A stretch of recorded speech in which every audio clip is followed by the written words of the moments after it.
suis très heureuse vraiment de vous accueillir dans ce lieu magnifique qui pour moi est un centre de lumière en plein essor, et je suis heureuse de pouvoir participer à cet essor par cette exposition qui est dans cette belle chapelle. Et je vais donc vous raconter quelques épisodes de ma vie qui m'ont amené à peindre toutes ces choses qui maintenant voyagent un peu à travers le monde avec les cartes postales et les posters.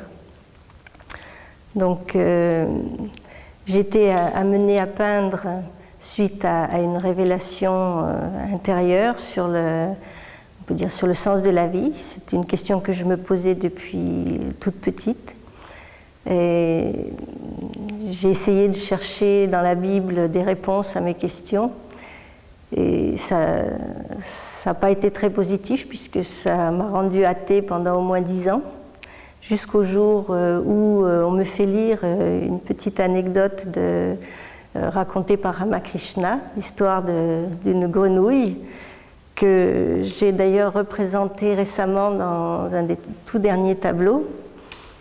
Voilà, elle vous sourit en même temps qu'elle pleure. Je pense qu'elle pleure de joie d'avoir enfin pu sortir de son puits. Alors je raconte la petite anecdote. C'est donc l'histoire d'une grenouille qui est au fond de son puits, qui n'est jamais sortie de son puits et qui a une conversation avec une autre grenouille qui, elle, est à l'extérieur du puits et qui lui raconte comment elle vit dans ce beau paysage et cette belle campagne et tout ça. Et la grenouille au fond du puits ne veut jamais la croire. Et là, pour moi, ça a été le choc, parce que là, j'ai compris que vraiment, je manquais d'humilité en reniant Dieu, en disant que Dieu n'existait pas. Et ça m'a permis peut-être de casser une espèce de coque qui m'enfermait. Et à partir de là, on peut dire que j'ai été vraiment conduite à m'ouvrir à la lumière. Et tout a été très vite. J'ai rencontré